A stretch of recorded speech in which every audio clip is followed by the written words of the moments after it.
உங்கள் எண்ணத்தில், உங்கள் சிந்தனைகளில் இப்படி ஒரு நன்மை வந்தால் நல்லா இருக்குமே, இப்படி ஒரு ஆசீர்வாதம் நல்லா இருக்குமே, இது எவ்வளோ பெரிய மகிழ்ச்சி, இப்படி ஒரு மகிழ்ச்சி வராதா, இப்படி ஒரு சந்தோஷமான ஒரு நாள் வராதா, இப்படி பல காரியங்கள், பல நினைவோடு கூட, பல வகையான எண்ணங்களோடு கூட இந்த நாளிலே இந்த குடும்ப ஆசீர்வாத நிகழ்ச்சியை நீங்கள் பார்க்கலாம்.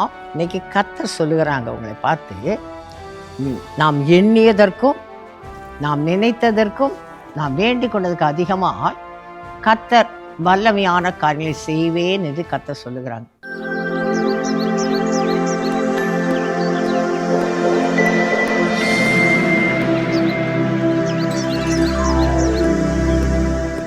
கர்த்தருடைய நாமம் மகிமைப்படுவதாக. அருமையானவர்களே, குடும்ப ஆசீர்வாத நேர நிகழ்ச்சியின் மூலமாய் உங்களோடு கூட இணைந்து ஆண்டோடைய வார்த்தையை தியானிக்க, ஜெபிக்க என் கர்த்தர் பாராட்டின கிருபைக்காய் கர்த்தரை துதிக்கிறேன், கர்த்தரை நான் ஸ்தோத்திரிக்கிறேன். குடும்ப ஆசீர்வாத நேர நிகழ்ச்சியை பார்க்குற உங்கள் குடும்பங்களை கர்த்தர் இன்னும் தழைத்தவங்க செய்வாங்க. உங்கள் குடும்பங்களில் பெரிய ஒரு ஆசீர்வாதத்தை கர்த்தர் கட்டளையிடுவாங்க. குடும்பங்களில் தேவ சமாதானம் காணப்படும். அருமையானவர்களே, ஆண்டு வந்த நாளில் ஒரு வாக்குத்தத்த வார்த்தை உங்களுக்கு சொல்லும்படியாய் கர்த்தர் கிருபை பாராட்டினாங்க.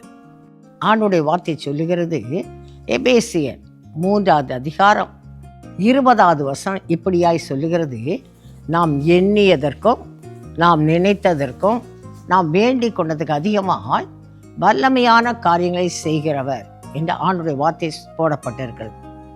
நம்ம எண்ணினதை விட நம்ம எண்ணம், இப்படி ஒரு காரியம் கர்த்தர் செய்தால் நல்லா இருக்குமே, இப்படிப்பட்ட ஒரு வழியை கர்த்தர் திறந்தா எவ்வளோ சந்தோஷமாக இருக்கும். அதே போல் நம்ம நினச்சிக்கலாம், இப்படி கர்த்தர் நமக்காக, நம்முடைய பிள்ளைகளுக்காக கர்த்தர் இப்படிப்பட்ட ஒரு ஆசீர்வாதத்தை கர்த்தர் கொடுத்தா எவ்வளோ நல்லா இருக்கும். பல நினைவுகள் இருக்கும். தொழில் வியாபாரம் செய்கிறவர்களாக இருக்கலாம். தொழில் வியாபாரத்தில் இன்னும் பல கம்பெனி ஆரம்பிக்கணும், பல தொழில்கள் செய்யணும், இன்னும் வருமானத்தில் ஒரு ஆசீர்வாதத்தை நம்ம பார்க்கணும். அப்படி பல நினைவுகள் எல்லாருக்கும் உண்டு, எண்ணங்கள் உண்டு. இன்னைக்கு கர்த்தர் சொல்லுகிறாங்க உங்களை பார்த்து, நாம் எண்ணியதற்கும் நாம் நினைத்ததற்கும் நாம் வேண்டிக் கொண்டதுக்கு அதிகமாக கர்த்தர் வல்லமையான காரியங்களை செய்வேன் என்று கர்த்தர் சொல்லுகிறாங்க. ஒன்றை அறிந்து கொள்ளணும், நாம் ஆராதிக்கிற கர்த்தர் சாதாரணமான தேவன் அல்ல. அவர் வல்லமுள்ள தேவன். அவர் சர்வ வல்லவர் என்று ஆண்டோடைய வார்த்தை சொல்லுகிறது. வல்லமையான காரியங்களை செய்கிற தேவன் என்று நம்ம பார்க்கிறோம்.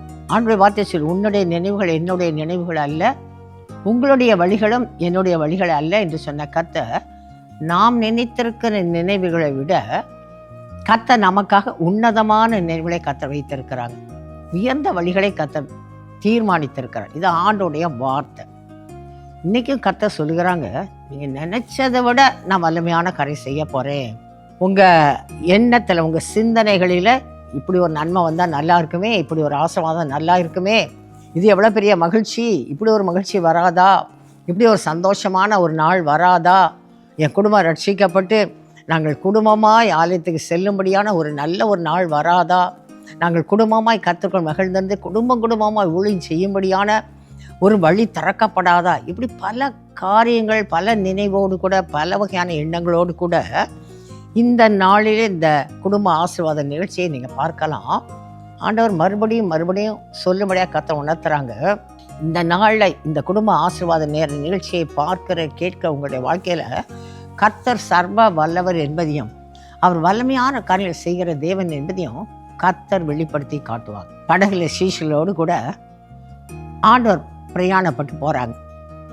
ஆண்டவர் அந்த படகின் அடித்தளத்தில் படுத்திருக்கிறாங்க. கடல் கொந்தளிப்பு வந்தது. மார்க் 4வது அதிகாரத்தில் போடப்பட்டிருக்குது. அவங்க பிரயாணப்பட்டு இயேசு அந்த படகுல இருந்தாங்க. அப்படி பிரயாணப்பட்டு போகும் பொழுது கடல் கொந்தளிப்பு வந்தது, பெருங்காற்று வீசினது. இது நிமித்தமாய் அழகாய் ஆண்டோடைய வார்த்தை சொல்லுகிறது, படகு மூழ்கி போகும்படியான ஒரு சூழ்நிலை காணப்படுகிறது. அந்த சூழ்நிலையில் அந்த படகுல இருந்த சீஷர்களால் மிகுந்த பயப்படுறாங்க. படகு மூழ்கி போயிடும், நம்ம செத்து போயிடுவோம் அப்படின்ற ஒரு நினைவில் ஆண்டவரை எழுப்பி ஆண்டவர்கிட்ட என்ன சொல்லுகிறாங்க, நாங்கள் மடிந்து போகிறோமே, உமக்கு கவலை இல்லையான்னு கேட்குறாங்க. அப்போ அவங்களுக்குள்ள என்ன எண்ணம் இருக்குது? சாக போகிறோம், இந்த படகு மூழ்கி போக போகுது, நம்ம மடிந்து போக போகிறோம், அப்படி ஒரு எண்ணம். நினைவு என்ன நினைவு இருக்குது? இந்த இயேசு கவலையே இல்லாத இயேசு, நம்மளை பற்றி ஒரு கவலை இல்லையே.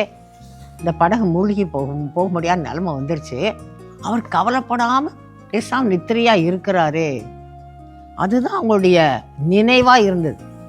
ஆண்டவருக்கு இதை குறித்த கவலையே இல்லை அப்படின்னு சொல்லி அவங்களுக்குள்ளாக நினைவு இருந்தது. பாருங்க, ஆண்டவர் அவங்கள பார்த்து என்ன கேட்குறாங்க? ஏன் பயப்பட்டீங்க? ஏன் உங்களுக்கு விசுவாசம் இல்லாமல் போயிடுச்சு? இன்றைக்கும் அருமையானே, இன்றைக்கி இருக்கிற ஒரு சூழ்நிலையை பார்த்து குடும்பத்தில் நம்ம இப்படிலாம் நினச்சிருக்கிறோமே, நமக்குள்ளே இப்படிப்பட்டதான ஒரு ஆசீர்வாதமான எண்ணம் வழி திறக்கப்படாதான்னு நம்ம நினச்சி கொண்டு இருக்கிறோமே, நம்ம பிள்ளைகள் நல்ல ஒரு உயர்ந்த ஸ்தானத்துக்கு வருவாங்கன்னு நம்ம நினச்சிருக்கிறோமே. ஆனால் சூழ்நிலை, பிரச்சனைகள், போராட்டங்கள், தடைகளை பார்த்தா ஒரு பயமாக இருக்குது. அப்படிப்பட்ட நிலைமையில் அந்த நாளில் இந்த நிகழ்ச்சியை பார்க்கலாம். உங்கள் தொழில், வியாபாரம், அந்த கையின் பிரயாசத்தில், சம்பாத்தியத்தில் ஒரு நெருக்கத்துக்கு மத்தியில் அதில் எதிர்பார்த்த, எண்ணின வண்ணமாய், விரும்பின வண்ணமாய், நினைத்து பார்த்த வண்ணமாய் ஒரு ஆசீர்வாதத்தை பார்க்க முடியலை, ஒரு விருத்தியை பார்க்க முடியலை, வாங்கின கடனையே நம்மளால் அடைக்க முடியலை. இனி இந்த தொழிலை எப்படி நடத்த போகிறோம்? இந்த கம்பெனி எப்படி நடத்த போகிறோம்? இந்த கடை வியாபாரம் இனி எப்படி இருக்கும்? அப்படிப்பட்ட நிலைமையில் ஒரு பயத்தோடு கூட இந்த நிகழ்ச்சியை பார்க்கலாம். ஒருவேளை சத்துருக்கள் உங்களுக்கு விரோதமாக பல காரியங்களை செய்யலாம், பல வகையில் போராடலாம். பக்கத்து கடைக்காரங்க வியாபாரம் செய்கிற மூலம் உங்களுக்கு எதிர்ப்பு காணப்படலாம். இதெல்லாம் நினைத்து பார்த்து பயத்தோடு கூட ஒருவேளை இந்த நாளில் வாழ்க்கை படகு அவ்வளோதான், நம்ம மூழ்கி போக போகிறோம், நம்ம எண்ணின வண்ணமாய் ஒரு காரியமும் ஒரு ஆசீர்வாதத்தை நம்ம பார்க்க முடியாது, நம்ம நினச்ச வண்ணமாய் ஒரு ஆசீர்வாத வழியும் இனி திறக்கப்படாது, அப்படிப்பட்ட பயத்தோடு கூட ஒருவேளை இந்த நாளில் இந்த குடும்ப ஆசீர்வாத நிகழ்ச்சியை நீங்கள் பார்க்கலாம். அருமையானே, அதே நிலைமை தான் சீஷர்களுக்கு வந்தது. ஆண்டவர்கிட்டயே சொல்கிறாங்க, ஆண்டவரே நாங்கள் மடிந்து போக போகிறோமே, உமக்கு கவலை இல்லையா? எவ்வளோ அருமையாக சொல்கிறாங்க பாருங்க, எவ்வளவு தூரம் கவலை இல்லையான்னு சொல்லி ஆண்டவர் பார்த்து, இம்மட்டும் நாம் நிர்மூலமாக இருப்பது கர்த்தருடைய கிருபை. இன்றைக்கி இந்த நிகழ்ச்சியை பார்க்க நீங்கள் கூட ஒருவேளை யோசிக்கலாம், சில சூழ்நிலையில் ஆண்டவர் என்னை மறந்து போனார், நான் இவ்வளோ கவலைப்படுறேனே, ஆண்டவர் என் குடும்பத்தை குறித்து கொஞ்சம் கூட கவலைப்படலையே, ஆண்டவர் என் குடும்பத்தை நினச்சி கூட பார்க்கலையே, என் பிள்ளைகளை நினச்சி பார்க்கலையே, என் குடும்பம் ரட்சிக்கப்படாத நிமித்தமாய் எவ்வளோ நிந்தனை, எவ்வளோ பரியாசம், எவ்வளோ வேதனைப்படுகிறேன், எவ்வளோ கவலை பாரத்தோடு இருக்கிறேன். இதை குறித்த கவலை ஆண்டவருக்கு இருந்திருந்தால் என் குடும்பத்தை கர்த்தர் ரட்சித்திருப்பாங்களே, என் பிள்ளைகளுக்கு ஒரு ஆசீர்வாதத்தை கர்த்தர் திறந்திருப்பாங்களே. அப்படிப்பட்ட நிலைமையில், அப்படிப்பட்ட எண்ணத்தோடு கூட சீஷர்களை போல் இந்த நாளில் ஒருவேளை இந்த நிகழ்ச்சியை நீங்கள் பார்க்கலாம். ஆண்டவங்களை பார்த்து என்ன தெரியுமா சொன்னாங்க? ஏன் பயப்பட்டீங்க? இன்றைக்கி கர்த்தர் இந்த நிகழ்ச்சியை பார்க்குற உங்களை பார்த்து கர்த்தர் அதான் சொல்லுகிறாங்க. அதான் சொல்லும்படியாய் கர்த்தருடைய ஆவியை உணர்த்தி கொண்டே இருக்காங்க. ஏன் பயப்பட்டீங்க?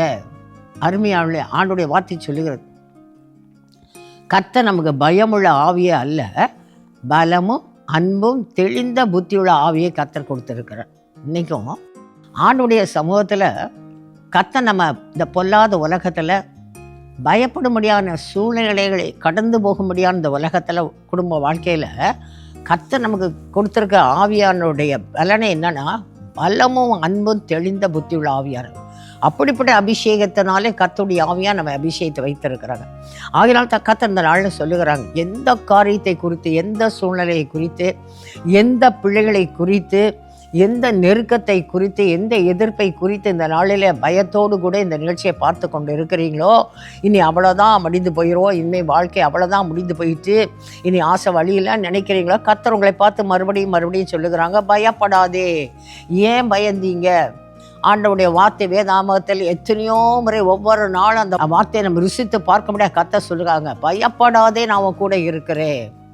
நம்ம பயப்படுவோம் என்ப சூழ்நிலை நிமித்தமாய், சத்துருக்கள் நிமித்தமாய், சத்துருக்கொண்டார் போராட்டத்தின் நிமித்தமாய் நாம் பயப்படுவோம் என்பதை அறிந்த கர்த்தர் தான் முன்கூட்டியே பாருங்கள் வேதாகமத்தில், நீ பயப்படாதே, நான் உன் கூடவே இருக்கிறேனே, ஏன் பயப்படுகிற? நான் சாதாரண தேவன் அல்ல, நான் வல்லமுள்ள தேவன் ஆயிட்டே, நான் உன் கூட இருந்து உன்னை வழிநடத்தி சொல்லுவேன். பயப்படாத, உன் கூட இருக்க நீதி வல்லத்தை நான் உன்னை தாங்குவேன். பயப்படாதே, நான் உன்னை விட்டு விலகுவதும் இல்லை, உன்னை கைவிடுவதும் இல்லை. கர்த்தர் அருமையாய் நமக்கு இந்த வார்த்தையை கர்த்தர் கொடுத்துருக்கிறான். ஆனாலும் கூட இந்த உலகத்தில், பாடுகள் நிறைந்த உலகத்தில் எத்தனையோ சூழ்நிலையில் பயந்து, இனி அவ்வளோதான், இனி எழும்போதுக்கு வழியே கிடையாது, இனி ஆசீர்வாதத்துக்கு வழியே கிடையாது. அப்படி நமக்குள்ளாய் பயந்து போகிற ஒரு அனுபவம் அநேகருக்குள்ளாய் காணப்படுது. இன்றைக்கும் கர்த்தர் சீஷரை பார்த்து சொன்ன கர்த்தர் இன்றைக்கி உங்களை பார்த்து சொல்லுகிறாங்க, ஏன் பயப்பட்டீங்க? ரெண்டாவது பாருங்க, சீஷரை பார்த்து கர்த்தர் சொல்லுகிறாங்க, ஏன் உங்களுக்கு விசுவாசம் இல்லாமல் போயிட்டு? ரெண்டாவது கேட்குறாங்க, ஏன் விசுவாசம் இல்லை? நான் கூட இருக்கிறேனே, நானும் இந்த படகுல தானே இருக்கிறேனே. அவர் எப்படிப்பட்ட தேவன் என்பதை நம்ம மறந்து போயிடும். நம்ம எல்லாருடைய வாழ்க்கையிலும் சில தாங்க முடியாத சூழ்நிலை, தாங்க முடியாத பாடு போராட்டம் வந்த உடனே கர்த்தர் நம்ம கூட இருக்கான்றது வந்து, ஆண்டவரை நீங்களே எங்களை கைவிட்டுட்டீங்களா, நீங்களே எங்களை மறந்து போனீங்களா? எத்தனை பேர் ஊழியத்தின் பதில் சொல்லுவாங்க, ஆண்டவர் நினச்சி பார்க்கலக்கா, ஆண்டவர்களை மறந்துட்டாருக்கா. ஆண்டவர் நினச்சி பார்த்தா இப்படிப்பட்ட ஒரு பாடு வருமா, இப்படிப்பட்ட ஒரு பிரச்சனை வருமா, இப்படிப்பட்ட ஒரு நிந்தன பரியாசத்துடன் நாங்கள் காணப்படுவோமா? இதுக்கு மேலே தாங்க பலன் இல்லையே. ஆண்டவர் கூட இருந்திருந்தாங்கன்னா இப்படிப்பட்ட ஒரு நிலைமை வந்திருக்காதே. இப்படி ஊழியத்தின் பாதையில் அநேகர் சொல்லுவது உண்டு, சிலர் நம்ம கூட நினைப்பது உண்டு. ஆனால் இன்றைக்கி கர்த்தர் சீஷரை பார்த்து சொன்ன கர்த்தர் உங்களை பார்த்து சொல்லுகிறாங்க, ஏன் உங்களுக்கு விசுவாசம் இல்லாமல் போய்? நான் உங்கள் கூட தானே இருக்கிறேன். உங்கள் வாழ்க்கையில், உங்கள் குடும்பத்தில், உங்கள் பிள்ளைகளோடு கூட, உங்கள் அனைத்து காரியங்களிலும் நான் உங்கள் கூடவே இருக்கிறேனே என்று கர்த்தர் இன்றைக்கி உங்களை பார்த்து சொல்லுகிறாங்க. பாருங்க, அப்படி சீஷரை பார்த்து சொன்ன கர்த்தர் காற்றையும் கடலையும் அமைதலாக இரு, இறையாதே அமைதலாக இரு என்று கர்த்தர் அதட்டினார். உடனே அமைதல் உண்டாயிற்று. ஆண்டோட வார்த்தை அழகாக சொல்லப்பட்டிருக்குது. அவர் காற்றையும் கடலையும் பார்த்து இறையாதே நீ அமைதலாக இரு என்று கட்டளையிட்டார். உடனே அமைதல் உண்டாயிற்று.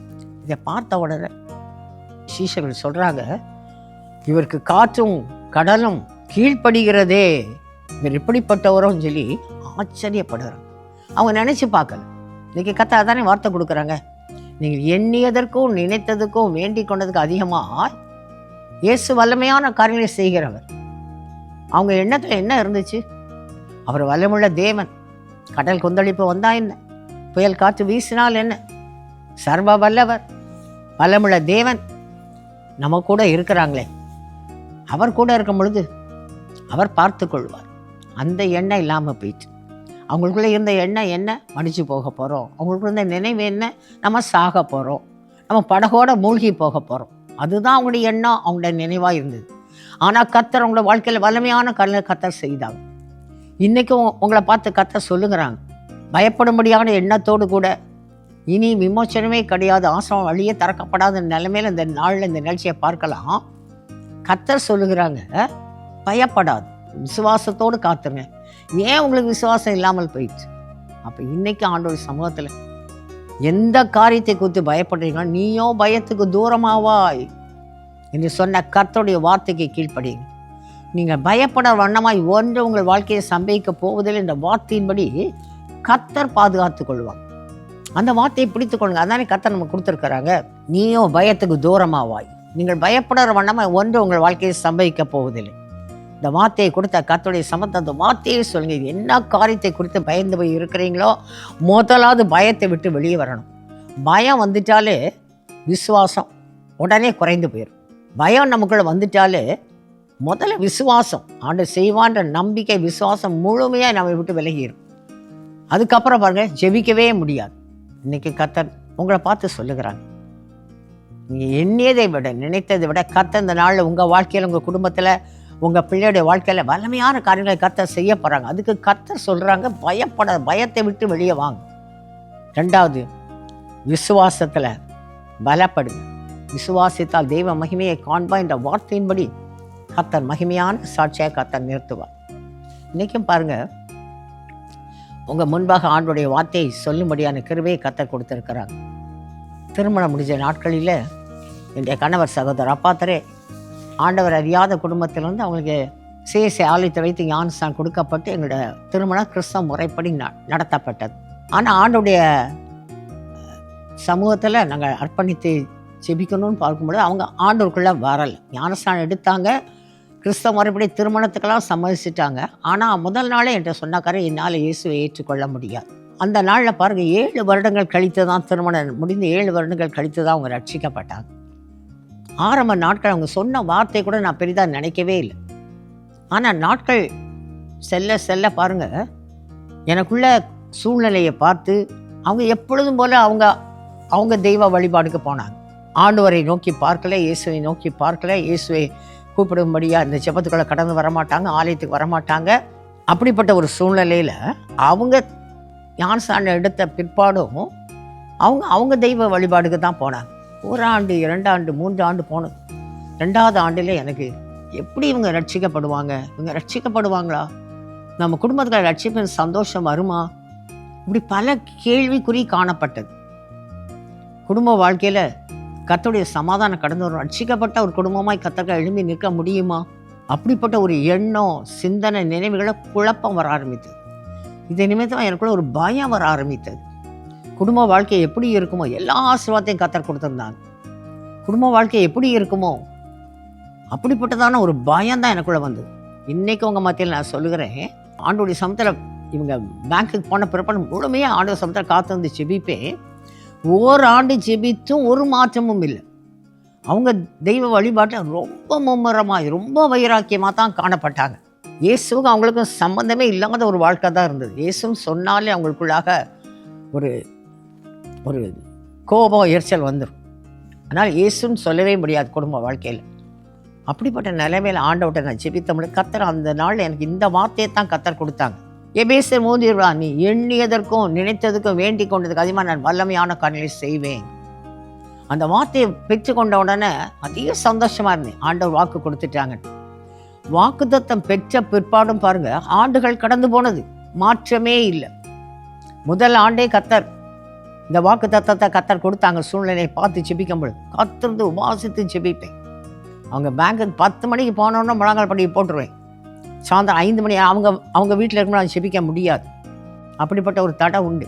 ஆகினால் கட்டாயம் அவங்கள கர்த்தர் ரட்சித்துறோம். ஆனால் ஆண்டுகள் கடந்து போனது. வாக்குத்தத்தம் பெற்றுக்கொண்ட பிற்பாடும் ஆண்டுகள் கடந்து போனது.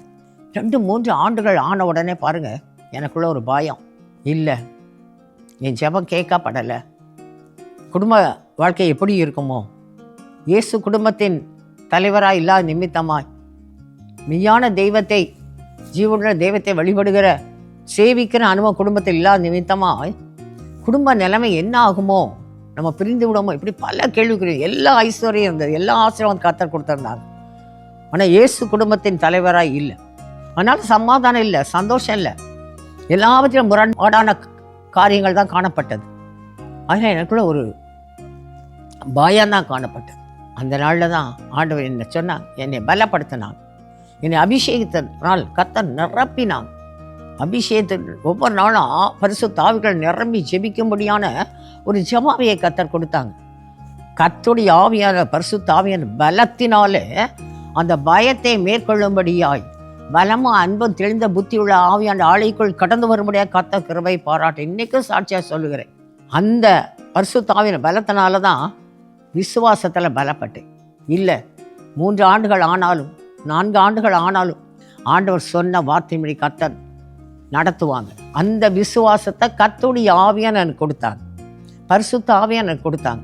அந்த பரிசுத்த ஆவியான பலத்தினால விசுவாசத்தில் பலப்பட ஆரம்பித்தேன், ஜெபிக்க ஆரம்பித்தேன். விசுவாசத்தின் ஆவியான என்னை ஜெபிக்க வைத்தாங்க. அந்த ஜெபத்தின் மூலமாய் 7 ஆண்டுகள் கழித்து கர்த்தர் கிருபையாய் ரட்சித்தாங்க. அவங்க ஆண்டவர் அறிந்து கொண்ட முதல் நிமிடமே, முதல் வினாடியே அவங்க சொன்ன ஒரு காரியம், வாழ்நாள் முழுதும் என்னுடைய இறுதி மூச்சு வரைக்கும் ஆண்டவருக்காய் வாழ்வேன், ஆண்டோடைய நாமத்தை மகிமைப்படுத்துவேன், என்னை போல அறியாத மக்கள் ஆண்டவர் அறிந்து கொள்ளும்படியாய் நான் ஆண்டோடைய நாம ஊழியத்தை செய்வேன் என்று அந்த முதல் வினாடியே கர்த்தருடைய சமூகத்தை அர்ப்பணித்தாங்க. நான் நினச்சே பார்க்கல. அவங்க ஆண்டவரை ஏற்றுக்கொண்டு என் கூட ஆலயத்துக்கு வந்தால் போதும், அப்படித்தான் நான் நினச்சிருந்தேன். ஏன்னா அப்படிப்பட்ட ஒரு சூழ்நிலை, குடும்ப சூழ்நிலை, அப்படிப்பட்ட தெய்வ வழிபாடு அவங்களுக்குள்ளாய் காணப்பட்டது. அதனால் நான் அப்படி நினச்சே பார்க்கல. ஆனால் அந்த நாளிலே கர்த்தர் சொன்ன வாக்குத்தத்தம் நிறைவேறும்படியாய் 7 ஆண்டுகள் ஆண்டவர் சமூகத்தில் விசுவாசத்தோடு காத்திருக்க முடியாது பரிசுத்த ஆவியான பலம் கொடுத்தாங்க.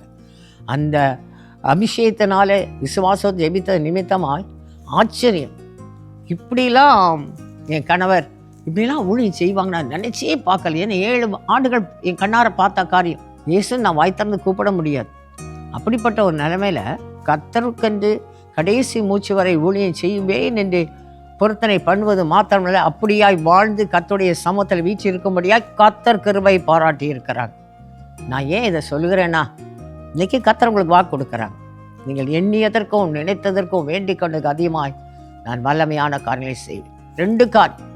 பயத்தை விட்டு தூரமாக, பயத்தை மேற்கொள்ளும்படியாய் பலமா அன்பு தெளிந்த புத்தியுள்ள ஆவியாண்ட அபிஷேகத்தான் நிரப்பப்படுங்க. அந்த பரிசுத்த ஆவியாண்ட அபிஷேகத்தான் நிரப்பப்படும் பொழுது விசுவாசத்தின் ஆவியா நம்மோடு கூட இருந்து விசுவாசத்தோடு கூட ஜெபிக்க, விசுவாசத்தோடு கூட காத்திருக்கக்கூடிய கிருபையை கர்த்தருடைய ஆவியான் கொடுப்பாங்க. அதை பெற்றுக்கொள்ளும் பொழுது, ஆண்டவர் இப்படியெல்லாம் என் வாழ்க்கையில் செய்வாரா, நான் எண்ணி கூட பார்க்கலையே, நான் நினச்சி கூட பார்க்கலையே, கர்த்தர் இப்படிப்பட்ட ஒரு அதிசயம், இப்படிப்பட்ட அற்புதத்தை செய்வாரா என்று உங்கள் நாவுகள் ஆண்டோடைய நாமத்தை மைமைப்படுத்தும்படியாக கர்த்தர் கிருபை பாராட்டுவாங்க. இந்த ஆசீர்வாதத்தை பெற்றுக்கொள்ளும்படியாய் நம்ம எல்லாரும் ஜெபிக்கலாம். நம்ம ஜெபிப்போம். ஸ்தோத்தரிக்கிற ராஜா, நாங்கள் நன்றியோடு துதிக்கிறோம், ஸ்தோத்தரிக்கிறோம் ஐயா. இந்த நாள் கர்த்தர் வாக்கு கொடுத்தீங்களே ஆண்டவர், நீங்கள் எண்ணியதற்கும் நினைத்ததற்கும் வேண்டிக் கொண்டதுக்கு அதிகமாய் நான் வல்லமையான காரியங்களை செய்வேன் சொன்ன கர்த்தர் தகப்பனே, இந்த நாளில் ஆண்டவரே இந்த செய்தியை பார்க்கிற கேட்கிற ஒவ்வொருவரும் நீங்கள் பேசி கொண்டிருக்க கிருபைக்காய் நன்றி. இப்பொழுதும் தகப்பனே கர்த்தாவே, யார் யார் குடும்ப சூழ்நிலை நிமித்தமாய் பயத்தோடு காணப்படுகிறாங்களோ ஆண்டவரே, அந்த பயத்தின் ஆவி அவர்களை விட்டு வெளியேறட்டி இயேசுவின் நாமத்தில் பலமா அன்பு தெளிந்த புத்தியுள்ள ஆவியால் ஆள்கை கடந்து வருவதாக. என்னோடு கூட இணைந்து ஜெபிக்கிற ஒவ்வொருவரையும் பலமா அன்பு தெளிந்த புத்தியுள்ள ஆவியானவரே, நீங்க இன்னும் அபிஷேகித்திருங்க ராஜா. விசுவாச குறைகள் மாறட்டும், அவிசுவாசங்கள் மாறட்டும் இயேசுவின் நாமத்துல. விசுவாசத்தின் ஆவியை ஒவ்வொருவரும் உமக்களை பலப்படுத்துங்க தகப்பனே. நீ விசுவாசித்தால் தேவ மகிமையை காண்பாய் என்ற வார்த்தையின்படி ஒவ்வொரு கர்த்தர் பலப்படுத்தி ஆசீர்வாதத்தை கனப்படுத்தும்படியாய் நாங்கள் ஜெபிக்கிறோம் ஐயா. அப்படியாய் கர்த்தாவே, ஒவ்வொரு கர்த்தர் இந்த நாளில் நீங்கள் பலப்படுத்தி விட்ட தயவுக்காய் நன்றி சொல்லுகிறோம். இந்த நாளில் இணைந்து ஜெபித்த ஒவ்வொரு நாவும் சொல்லும்படியாய், நான் எண்ணியதை விட, நாங்கள் நினைத்ததை விட கர்த்தர் எங்களிலும் எங்கள் குடும்பங்களை வல்லமையான காரியங்களை செய்தார் என்று ஆண்டவரே ஒவ்வொரு நாவும் சொல்லும்படியாய், ஒவ்வொரு எழும்பினும் நாமத்தை மைமைப்படுத்தும்படியாய் கர்த்தருடைய ஆள்கை கடந்து வருகிற தயவுக்காய் நன்றி. கர்த்தர் அப்படியே ஒவ்வொரு அபிஷேகித்து உங்கள் நாம மகிமைகள் எழுப்புகிற கிருபைக்காய் நன்றி சொல்லுகிறோம். தொடர்ந்து உங்கள் நாம மாத்திரம் மகிமைப்படட்டும். இயேசுவின் மூலம் ஜெபம் கேளும் நல்ல பிதாவே, ஆமென். அருமையான கர்த்தர் ஜெபத்தை கேட்டாங்க. தொடர்ந்து கர்த்தருடைய ஆவியாண்ட பலத்தால் நிரப்பப்படுங்க, விசுவாசத்தை காத்துக்கொள்ளுங்க. கர்த்தர் இந்த வார்த்தையின்படி ஆண்டோட நாமத்தை மைமைப்படுத்தும்படியா உங்களிலும் உங்கள் குடும்பங்களில் கர்த்தர் கிருபை பாராட்டுவார். ஆமென். This program is sponsored by Sister Subbalakshmi and family, Kalakad. Happy birthday, Miss Chermin. ஏசாயா 43:19 படி, வனாந்திரத்திலே வழியையும் அவாந்திர வெளியிலே ஆறுகளையும் உண்டாக்குவேன் என்று கர்த்தர் சொல்லுகிறார். அன்பானவர்களே, நீங்களும் தொலைக்காட்சி ஊழிய பங்காளராகிட தொடர்பு கொள்ள வேண்டிய தொலைபேசி எண் 9942246611. இமெயில் முகவரி partners@jesusredeems.org. For further details and prayer support, contact Jesus Redeems Ministries, Nalumavudi, Thoothukudi District, 628-211. Our phone number 04639-353535. info@jesusredeems.org. Our website www.jesusredeems.com. God bless you.